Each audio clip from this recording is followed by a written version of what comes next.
이상 시간도 맞습니다. 여러분의 시간을 낭비드릴 느리지만 쿨한 과학. 랩미팅입니다. 반갑습니다, 교수님들. 반갑습니다. 오늘도 이렇게 우리 이집트 애국민수 광민수 소장님 모시고 이집트 이야기, 피라미드 이야기. 오늘은 과연 몇 개까지 나올 것인가? 지난번에 묻힌 피라미드. 예, 맞습니다. 묻힌 묻힌 묻힌 피라미드까지 피라미드 봤죠, 나왔거든요. 우리가? 예. 네. 오늘은 어쨌건 이제 피라미드가 정말 건축 공학적으로 전성기에 이르는 과정이 얘기가 될 것 같아요. 오늘 가보겠습니다. 피라미드 가보시죠. 뭐 이집트에서 제일 유명한 피라미드죠. 그러니까 기자에 있는 세 개의 피라미드인데 이제 가장 왼쪽에 있는 것이 대피라미드, 가운데가 카프라, 왼쪽이 멘카오라. 그러니까 할아버지, 아버지, 손자의 피라미드가 만들어진 것이라고 보시면 될 것 같아요. 뭐 이집트 피라미드 하면은 그냥 딱 상징적으로 떠오르는 그런 맞아요. 피라미드죠. 사실은 이 피라미드들이 피라미드 최전성기 때의 피라미드들이에요. 근데 오늘 이 피라미드 얘기를 할 수 있을지 없을지는 모르겠어요. 아무튼 이 피라미드를 향해서 이야기를 좀 시작을 해보겠습니다. 연표입니다. 이게 계속 보여드리는 연도표인데, 그러니까 이집트의 기본적인 어떤 편년 체계를 보여드리고 있죠. 뭐 계속 제가 지난번, 지지난번 계속 말씀을 드렸지만 고대 이집트 문명은 어쨌건 기원전 3100년경에 이집트가 최초로 통일되면서 시작이 되고, 그리고 나서 이제 짧게는 3000년, 길게는 뭐 한 3500년, 4000년 정도 지속이 됩니다. 이제 이렇게 역사 편년 체계가 복잡하긴 한데 보시면 그냥 간단하게 고왕국, 중왕국, 신왕국만 기억하셔도 됩니다. 이 시기가 이집트가 전성기였던 시대예요. 통일이 되어 있고 어떤 문화적으로도 가장 강력한 퍼포먼스를 보여주던 그런 시대라고 생각하시면 되고, 중간에 있는 로마 숫자는 중간기, 이 시기는 이집트가 분열되어 있던 시기. 그리고 이제 말기 시대는 이름이 그냥 이제 들려주는 것처럼 이집트가 이제 망해가는 시기. 네. 그리고 프톨레미 시대는 그리스 계통의 왕조가 들어선 시대. 근데 이제 이 중에서 우리가 이제 계속 지금 이야기하고 있는, 우리는 지금 저 고왕국 초반부를 벗어나고 있지 못해요. 예, 저 고왕국 초반부 지금 보면은 저 한 고자 글자 고자 정도 고자 왕도 정도예요. 아니고 고자 고자. 정도에 있어요 지금 아직도. 아직도 고다. 예, 아직도 고자 정도에 아직도 있다. 고. 똑같은 연표에다가 이제 밑에다가 제가 주황색으로 이 선을 좀 표시를 했는데, 주황색으로 표시되어 있는 저 시기가 이제 피라미드가 지어진 시기. 우리가 이제 일반적으로 이집트 피라미드 하면 그냥 고왕국 시대 피라미드예요. 예. 중왕국 시대에도 피라미드가 지어지지만 이제 이 피라미드들은 아마 이제 보신 분들이 거의 없을 거예요. 그리고 이집트 문명의 이제 끝 부분인 25왕조 시대 때, 이건 25왕조는 이제 누비아 사람들이 이집트를 정복해서 세운 왕조인데, 예. 누비아는 이집트 남쪽에 있는 이집트와는 분리된 다른 종족인데, 사람들이 이집트를 정복하고 나서 누비아 왕조의 파라오들이 피라미드를 자기 무덤으로 이제 만듭니다. 왜냐면 이제 아무래도 이제 외국에서 이집트를 이제 정복을 했으니까 이미 그 과거에 있었던 전통을 자신들이 약간 이렇게 연결시키고 싶은 거예요.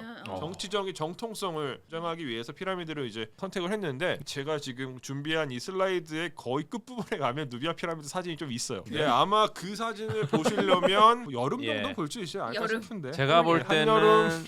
때는 요 이야기의 떡밥이 내년에 풀릴 수 있습니다. 네, 예. 그러니까 누비아 피라미드도 기대를 해주시면 좋을 것 같아요. 아, 마스타바라는 형태의 무덤인데, 피라미드가 왕묘로 이제 만들어지기 이전 시대에 왕묘로 사용된 형태의 무덤이다라고 말씀을 드리고 싶고, 예. 이거 베럭이랑 서플라이 디팟이라고 했었던. 이제 요거는 이제 피라미드가 지어진 이후에 똑같은 마스타바 형태의 무덤인데 규모는 좀 작죠. 그리고 이제 이거는 이제 집단적으로 이렇게 무덤들이 만들어져 있어요. 요거는 이제 피라미드가 왕묘로 예. 사용되기 시작하면서부터 이제 귀족들이 마스타바 형태로 예. 무덤을 만드는데, 피라미드 바로 옆에 귀족들이 무덤을 만든 거예요. 그러니까 뭔가 자기 이제 파라오랑 자기가 모시던 왕이랑 죽어서도 좀 이렇게 가까운데 있고 싶었던 거죠. 그리고 이제 최초의 피라미드가 등장을 합니다. 네. 기원전 한 2650년경에 최초의 피라미드는 계단식 피라미드로 만들어져요. 그러니까 이제 저거는 보시면 이제 마스타바를 계속 이렇게 쌓아가지고 만든 형태예요. 실제로 저 계단식 피라미드는 이제 내부를 들여다보면, 조사를 해보니까 마스타바로 원래 무덤이 계획이 되어가지고 지어지기 시작했는데 예. 어느 시점에선가 무덤이 이제 증축된 거예요. 그렇게 지어졌습니다. 그렇게 예. 생각을 하시면 될 것 같고, 좋습니다. 요건 이제 그 내부 사진, 이제 무덤이 확장된 모습을 보여주는 거고, 예, 이 조세르.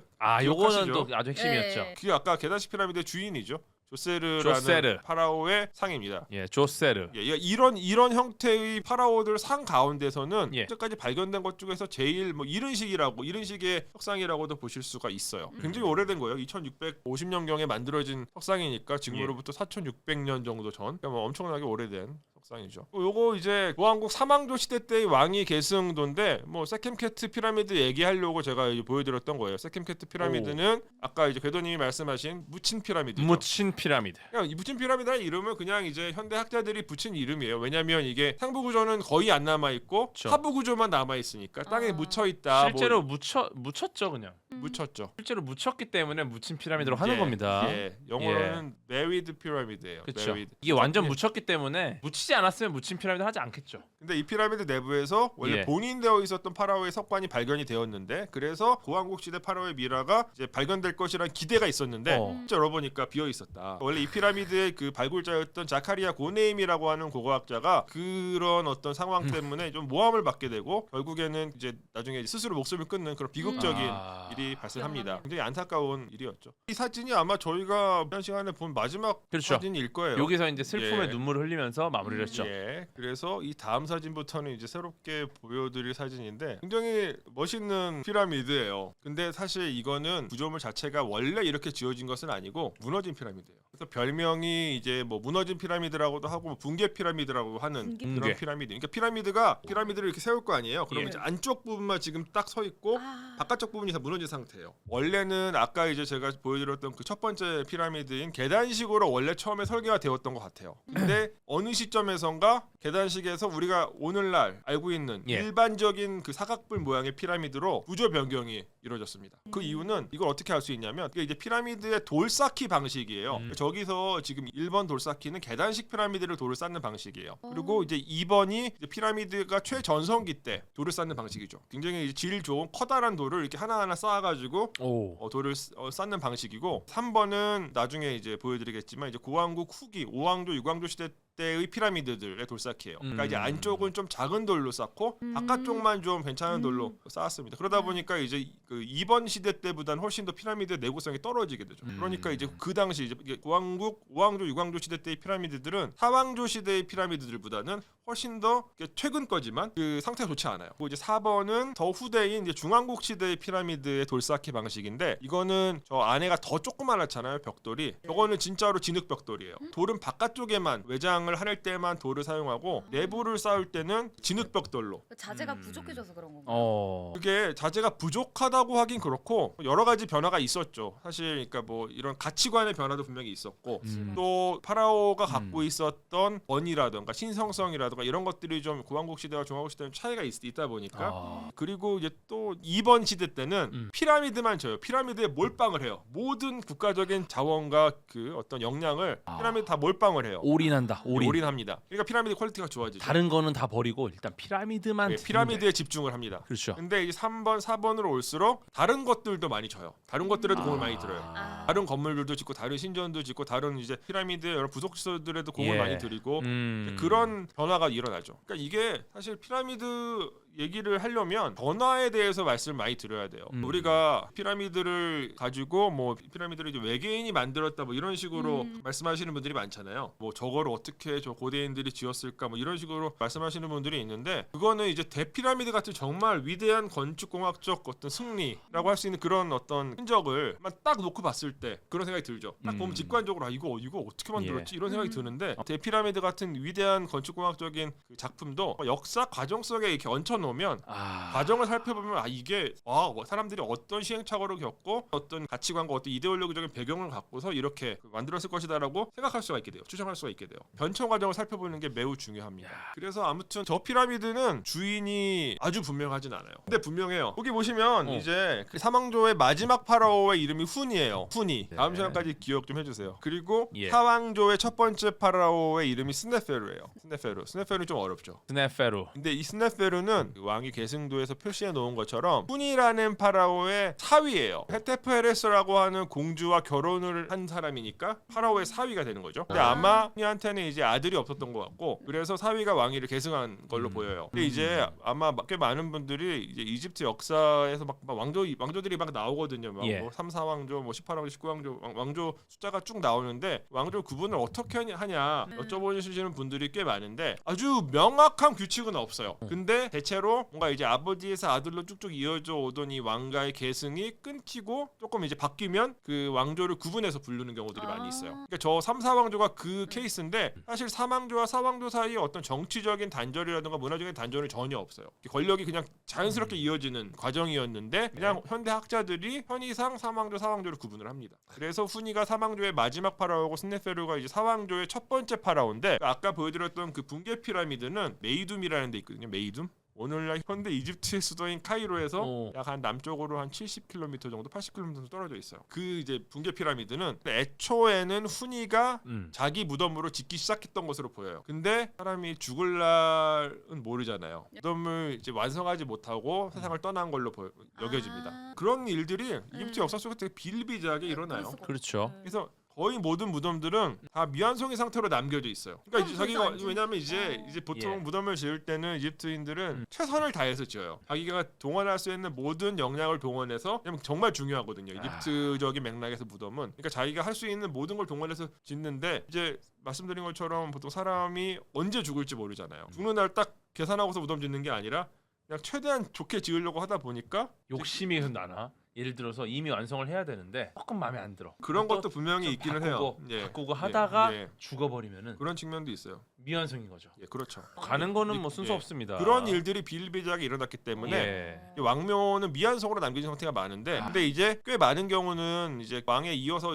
다시 왕위에 오른 그 다음 왕이 그거를 마무리 작업을 해주는 경우들이 대부분이긴 했죠. 예를 들자면 근데 뭐 무덤만이 아니라 뭐 신전도 그렇고 대부분 다 그래요. 뭐 예를 들자면은 이제 람세스 2세 아마 여러분들이 제일 잘 아시는 람세스 2세의 아버지가 세티 1세인데 그 신전을 이제 마무리 못하고 죽거든요. 람세스 2세가 이어서 지어서 완성을 시켜요. 그것처럼 이제 자기 아버지의 어떤 유산을 이어받아가지고 완성하는 경우들이 많이 있었습니다. 이 붕괴 피라미드도 그런 걸로 여겨져요. 훈이가 처음에 짓기 시작을 했다가 완공하지 못하고 죽어서 사위인 스네페르가 이어서 이제 지은 거죠. 그래서 대충 완공은 됐던 걸로 보여요. 그러니까 이게 뭐 이제 다 짓지 못하고 무너진 건 아닌 것 같고 대충 거의 완공이 되고 나서 그 직후에 무너진 것으로 추정이 됩니다. 왜 무너졌는지는 모르나요? 왜 무너졌는지는 정확하게 모르는데 이제 생각해 보면은 아까 말씀드린 것처럼 저 붕괴 피라미드 안쪽은 계단식으로 지어졌고 이 계단식 피라미드의 바깥쪽을 이제 일반 사각뿔 피라미드로 바꿔서 지었거든요. 그러니까 이제 뭔가 좀 공학적으로 그 노하우가 덜 쌓여 있었을 수도 있고 또 뒤에서 이제 그 말씀을 드리겠지만 아마도 그렇게 공학적으로 뭔가 노하우가 완벽하게 쌓여져 있는 않은 상태에서 피라미드의 외부 경사각을 너무 높게 잡았던 것 같아요. 그러니까 경사각을 한 50도 정도로 잡았던 걸로 보이는데 그러니까 이게 사실 경사 각도가 낮으면 낮을수록 사실 짓기 쉽잖아요. 그렇죠. 근데 이제 저 당시에 그 이집트 건축가들의 기술이나 노하우로는 50도대의 피라미드를 지을 수 없었던 것이죠. 짓다가 이제 무너지는 거라고. 그러니까 다 짓고 나서 안정성이 떨어지다 보니까 무너진 것으로 보여요. 좀 무리수를 둔 것 같네요. 일단 기술적으로도. 지금 이 사진은 그러니까 붕괴 피라미드의 동편이에요. 동편인데 이제 앞쪽에 저 문 하나 있는 조그마한 건물 보이시죠? 저거는 이제 피라미드의 장례신전입니다. 그러니까 이제 피라미드 무덤이니까 이제 왕을 매장할 때 장례 의식을 치러야 될 거 아니에요? 그 의식이 치러지던 신전이라고 생각하시면 돼요. 근데 굉장히 작아요, 규모가. 이 당시 붕괴 피라미드의 시대 때의 장례 신전은 규모가 되게 작아요. 근데 그 이후로 저 장례 신전의 규모가 점점 커져요. 그래서 나중에 5왕조 시대, 6왕조 시대가 되면 이제 피라미드의 규모는 작아지는데 대신에 장례 신전의 규모가 커져요. 그런 식으로 뭔가 제가 말씀드린 것처럼 그러니까 집중하는 부분이 좀씩 달라지는 거죠. 그리고 이제 주변에 저 이렇게 돌 무덤이 쌓여져 있는 거는 피라미드가 무너진 그 흔적이라고 생각하시면 되고요. 근데 이 피라미드가 겉보기에는 되게 많이 망가져 있지만 내부는 거의 완전하게 남겨져 있어요. 그래서 이제 피라미드 내부로 들어가겠습니다. 내부로. 이게 그 피라미드의 이제 입구에서 들어가면 나온 통로예요. 되게 공들여서 돌을 깎았죠. 지금 이제 돌이 좀 깨진 상태긴 하지만 정말 평평하게 아주 매끈하게 돌을 깎아가지고 통로를 만들었어요. 저게 이제 길이가 100m가 넘고 높이가 한 1m 20 정도밖에 안 돼요. 그래서 성인이 들어가기엔 조금 빡시죠. 이렇게 고개를 숙이고 들어가셔야 되는데 거의 모든 피라미드들이 다 그 정도 크기의 어떤 통로를 갖고 있어요. 그 당시 사람들 키가 작아서 그런 거예요? 그거는 아닌 것 같고요. 키가 그렇게 작진 않아요. 저 이집트인들의 유골이 발견이 되잖아요. 그렇게 작지는 않아요. 이제 안으로 들어가시면은 예. 이제 현실이 있어요. 현실이라는 것은 아마도 시신이 실제로 매장되었을 매장실을 하는데 저 피라미드는 왕의 시신이 안치되고 나면은 그냥 봉인이 돼요. 그 이후로 아무도 못 들어가요. 그러니까 뭐 굳이 누가 숙이고 들어가고 할 그럴 건덕지가 없는 거죠. 근데 네. 다 들어가서 도구를 다 했다. 남아 있는 것이 거의 없었다. 꿀을 왜 만들어요? 저거는 만들어야죠. 이게 왕을 안치하고 나서 들어- 안치한 분들이 나와야 될 거 아니야. 그렇죠. 이그 길은 있어야 됩니다. 네. 예. 그래서 아무튼 저 통로를 통해 들어가면은 예. 이제 현실이 나와요. 파라오의 시신이 매장되어 있었을 것으로 추정되는 예. 방이 나와요. 이렇게 생겼습니다. 그러니까 현실이라고 쓰는데 그러니까 업계 용어여서 그래서 이제 매장실이라는 표현을 쓰셔도 상관없습니다. 매장을 했던 매장실. 방이다. 어. 근데 여기서 주목하셔야 될 부분은 저 이제 천장 부분에 그러니까 돌을 쌓은 방식이에요. 들여쌓기 방식으로 쌓였어요. 그러니까 아. 저게 당연히 공학적으로 예. 저 위에 걸린 그러니까 거의 저게 피라미드 거의 제일 아래쪽에 있는 방이에요. 그 위에 걸리는 하중이 있을 거 아니에요. 그 하중을 견디면서 저런 공간을 만들기 위해서는 저렇게 들여쌓기를 할 수밖에 없어요. 저렇게 들여쌓기를 해야지 이제 위에서 걸리는 하중이 이제 좌우로 이렇게 퍼지면서 퍼지게 되는 거죠. 예. 저 시절에 순장 풍습은 없었나요라는 질문입니다. 네, 없었어요. 없었습니다. 그러니까 이집트에서 순장의 흔적은 아주 분명하게 확인되지는 않아요. 초기왕조 시대 때 처음에 보여드렸던 그 메르네이트라는 초기왕조 시대 때의 파라오 무덤 주변에 예. 구성 무덤들이 설치가 되거든요. 이제 그걸 근거로 어쩌면은 이제 파라오가 죽었을 때 그 파라오의 측근들이 같이 죽었을 수도 있다라고 이야기되긴 하는데 직접적인 증거는 없어요. 그리고 이 구왕국 시대 때가 되면 그런 건 전혀 없어집니다. 메소포타미아 지역에서는 순장의 흔적이 조금씩 나오는데 예. 이집트에서는 거의 없다고 생각하셔도 괜찮습니다. 아. 이 당시의 현실들은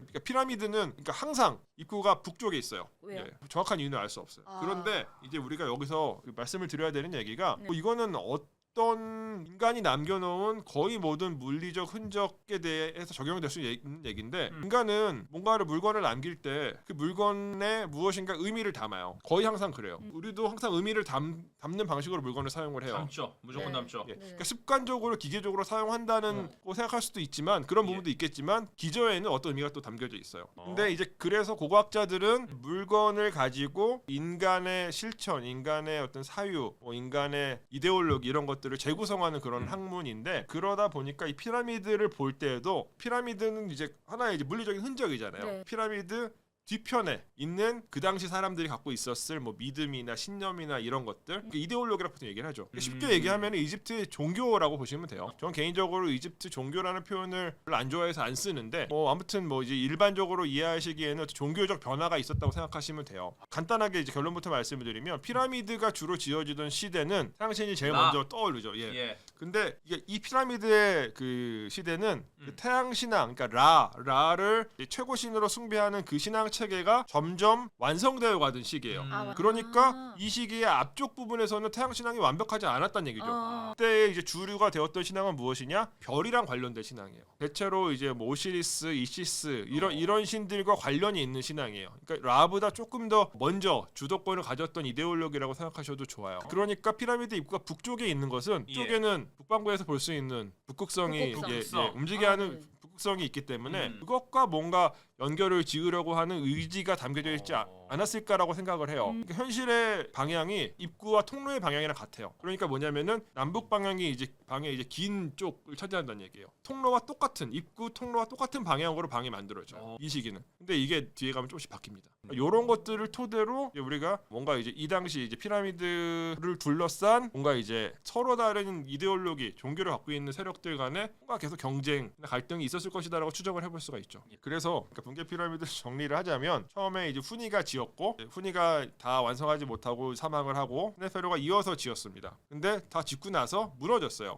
근데 그러면 여기서 우리가 생각해볼 필요가 있겠죠. 스네페르가 왕이 올랐어요. 자기 장인, 자기 선왕이 남겨놓은 무덤을 계속 지어야 돼요. 근데 자기 무덤은 어떻게 해요? 동시에 짓죠. 요거는 네. 이제 여기도 이제 인력을 좀 붙여가지고 이제 완공을 하고 스네페르는 다슈르라는 지역에서 자기 피라미드를 짓기 시작합니다. 이 다슈르에 있는 새로 짓기 시작한 피라미드는 처음부터 일반 사각뿔 피라미드를 지어요.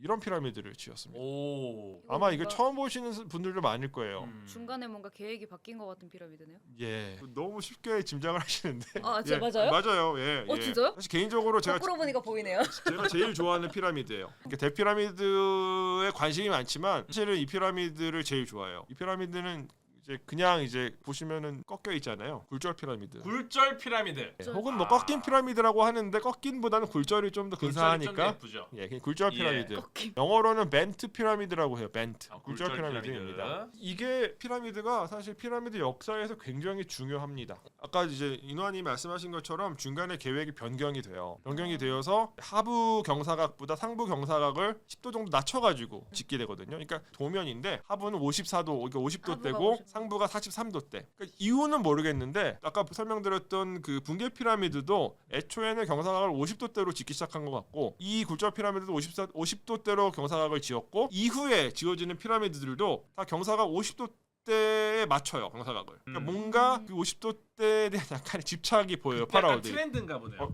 예, 네, 약간 트렌드. 그러니까 분명한 트렌드인데 예. 그 트렌드의 배경이 정확히 뭐였는지는 아직까지는 분명하진 않은데 어. 어쨌건 그런 노력들은 있었어요. 그래서 50도대로 경사각을 맞춰서 짓는데 예. 반쯤 지었어요. 피라미드를. 근데 메이둠에서 흔히 피라미드가 이제 붕괴가 된 거죠. 이거다. 이렇게 뭘 만들고 있어. 근데 옆을 딱 보니까 무너지고 있어. 잠깐만 이것도 곧 맞아요. 그 비슷해요. 아. 그러니까 옆은 아닌데 사실 여기랑 그 아까 그 메이둠이랑은 한 30km 정도 떨어져 있는데 서로 다 당연히 같은 궁정에서 이제 지휘하던 사업이다 보니까 메이둠에서 이제 피라미드가 무너진 거죠. 다 지었는데 무너진 거예요. 그러니까 이제 이 다슈르에서 피라미드를 짓던 이 건축가들이 열심히 점검을 했겠죠. 근데 실제로 이 피라미드 내부에도 오늘날 들어가 보시면 약간의 균열 흔적들이 확인이 돼요. 그러니까 이때 사실 이 일반형 사각뿔 형태의 피라미드를 처음 짓기 시작한 피라미드예요. 그러니까 이제 뭔가 좀 노하우나 이런 것들이 충분하게 쌓여 있지 않았겠죠. 예. 그러다 보니까 이제 뭔가 좀 피라미드가 이제 무너질 것 같은 거예요. 그러니까 뭔가 이제 상부에 걸리는 하중을 최대한 줄이는 게 중요하다고 그렇죠. 판단을 했던 것 같고 그러기 위해서 가장 그래도 합리적인 선택은 경사각을 낮추는 거죠. 결과적으로는 이렇게 외부 경사각이 이중으로 되어 있는 되게 독특한 형태의 피라미드가 완성이 되었습니다. 그리고 또 어쨌거나 안 무너졌다는 말이죠 이거. 예. 그러면 그 당시에 어느 정도 예측이 잘 맞았네요. 그렇죠. 더 높게 갔으면 무너질 수도 있었는데. 예, 그렇죠. 아. 근데 이거는 이제 어쨌건 제가 지금 말씀드린 이야기가 거의 예. 정설이라고 할 수가 있어요. 이 당시 뭐 이 피라미드 건축과 관련된 문자 기록이나 뭐 어떤 다른 문헌 기록이 발견된 건 아니기 때문에 예. 이거는 정황을 토대로 만들어진 하나의 이론이라고 할 수 있는데 아. 이게 이 피라미드가 재밌는 이유가 단순히 외부 경사각만 이중으로 되어 있는 게 아니에요. 저 피라미드는 내부 구조도 이중으로 돼 있어요. 게다가 입구도 두 개예요. 원래 피라미드들은 일반적으로 북쪽에 입구가 만들어진다고 말씀드렸잖아요. 예. 저거는 서쪽에도 입구가 있어요. 지금 우리가 보고 있는 저 면에서 오른쪽이 북쪽이에요. 그러니까 저 오른쪽 북쪽 입구에서 네. 쭉 들어와가지고 이제 지하로 내려가서 방이 있죠. 그리고 저 방이 피라미드 몸체 안쪽에 있는 방으로 연결이 되는데 저 몸체 안쪽에 있는 방은 서쪽 입구에서 들어와서 도달할 수 있는 방이에요. 아무튼 이제 그런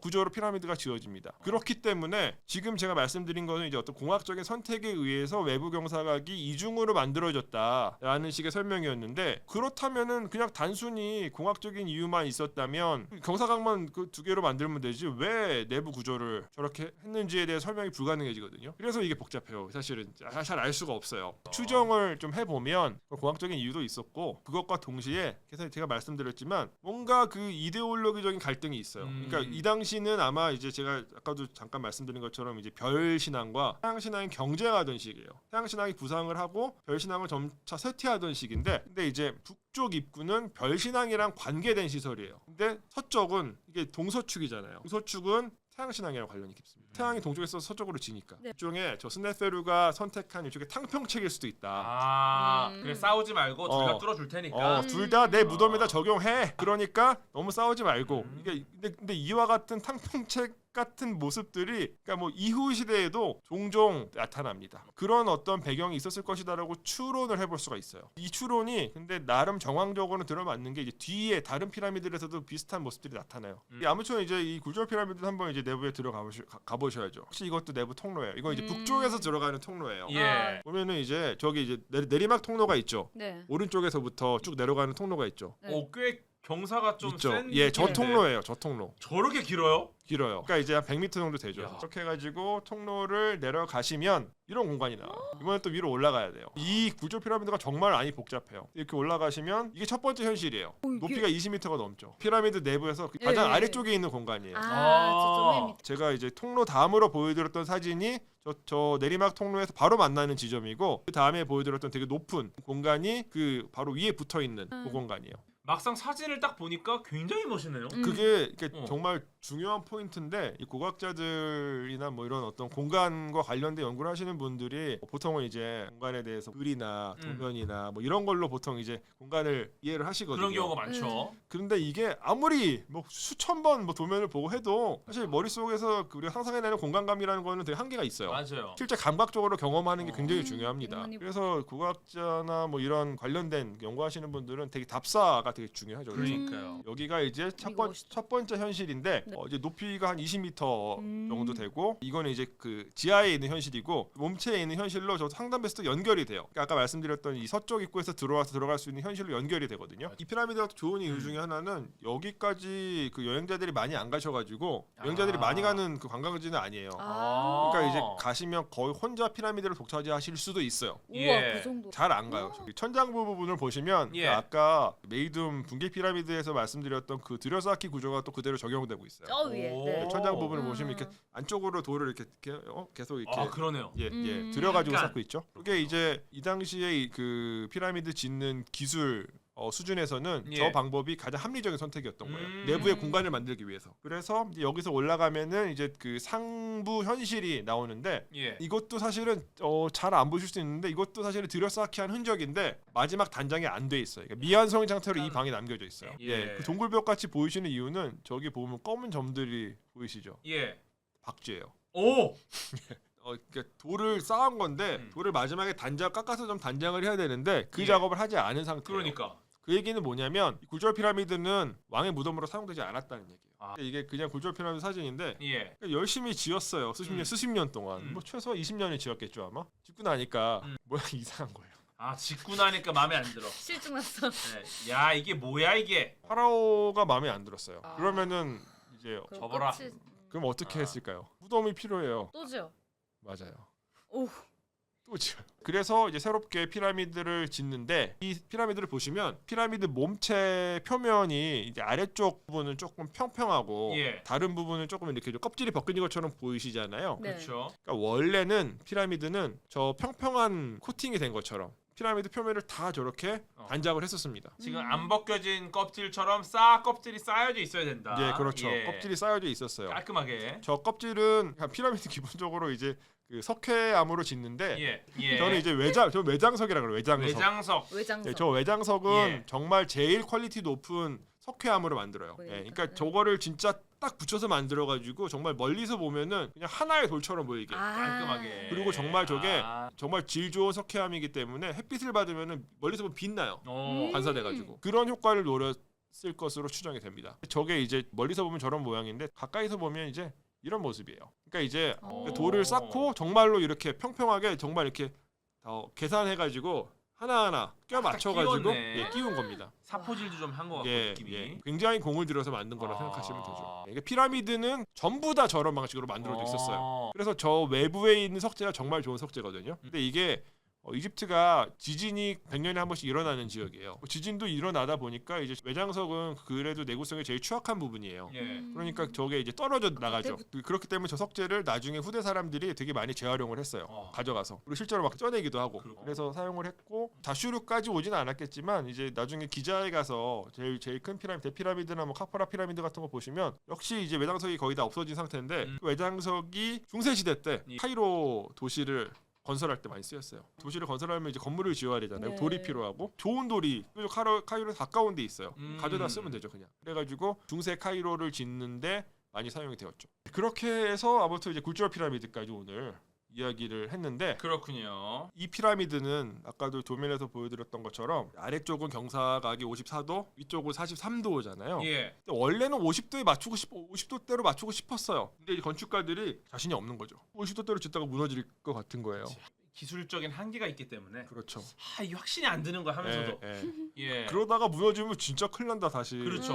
그래서 이번에 새로 짓는 피라미드는 네. 40도대 아. 경사각으로 처음부터 짓습니다. 안전빵. 안전하게 가자. 예. 그렇게 해가지고 완성이 돼요. 완전한 음. 형태로. 그리고 그리고 이 피라미드는 최초로 완성된 일반형 피라미드예요. 그러니까 아까 이제 보시면은 이제 그 굴절 피라미드는 꺾여 있고 메이돈 피라미드는 무너져 있고 그렇죠. 뭐 묻혀 있고. 예, 묻혀 있는 피라미드는 계단이 돼 있고. 묻혀 있는 피라미드 아마 계단식으로 지어졌을 것이고, 그렇죠. 그것도. 예, 이거는 이제 완성된 형태의 일반형 피라미드. 드디어 우리가 사전에서 본 그 그렇죠. 피라미드가 네. 처음으로 완성됐다. 예, 완성됐다. 아, 의미가 있네요. 그러니까 너무 재밌고. 스네페르가 지은 피라미드가 그러니까 이제 세 개라고 보시면 돼요. 그러니까 메이돈 붕괴 피라미드, 물론 이제 그거 원래의 주인은 훈이지만 이제 붕괴 피라미드, 굴절 피라미드, 그다음에 요 피라미드의 이름은 붉은 피라미드예요. 붉은 붉은 피라미드. 피라미드. 아. 붉은 피라미드예요. 그러니까 이게 석양을 받으면은 예. 좀 빨갛게 빛나서 붉은 피라미드라는 오. 별명으로 불려요. 근데 스네페르는 이 세 개의 엄청난 규모의 피라미드를 지은 것뿐만이 아니라 되게 조그마한 높이 한 10m, 20m짜리 피라미드들을 이집트 전역에다 또 짓긴 했어요. 약간 피라미드에 좀 집착한 하나 같은 느낌이 들어요. 피라미드의 진심인 편. 예, 되게 진심인 편인 그런 파라오죠. 예, 오늘 이렇게 또 피라미드, 붕괴 피라미드, 굴절 피라미드까지 알아봤고요. 붉은 피라미드는 다음 시간에 예, 다루도록 여기서부터 얘기를 시작을 하면은 다음 예. 시간에는 분명히 우리가 대피라미드 얘기를 할 수 있을 거예요. 오. 예, 다음 왜냐하면 시간에는 이 피라미드 바로 다음에 지어진 피라미드가 대피라미드. 드디어 아. 다 왔어요. 우리가 알고 있는 피라미드 형태를 도착했다면 그쵸, 했으면 그쵸, 이제 그쵸. 이게 긴 의미가 있는 여정을. 거고요. 예, 저희가 언젠가는 도착할 줄 알았던 이 피라미드부터 도착했기 때문에 네. 다음 시간에는 정말 제대로 된 피라미드를 대피라미드까지. 예, 또 시작해 볼 수 있을 것 같습니다. 인사 시간도 맞습니다. 여러분의 시간을 낭비드릴 느리지만 쿨한 과. 랩미팅이었습니다. 감사합니다, 교수님들. 감사합니다. 감사합니다. 잘 자요. 잘 자. 오. 굿나잇. 리.